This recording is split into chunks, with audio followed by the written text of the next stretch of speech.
guys, gandang gabi. Dito tayo sa SLEX. Dinner break muna. Nakakabwisit lang kasi hinatid namin si Bunso. Tapos pagkahatid namin, nasa Startol na kami.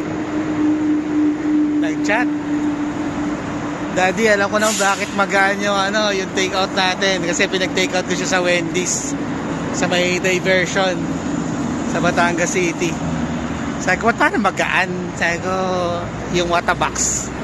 Ang pinili pa niya yung Dave's Buster ba yun? Yung mahal, yung 300 plus na pumatak 400 plus kasi nilarge siya yung Frosty, nilarge siya yung Iced Tea.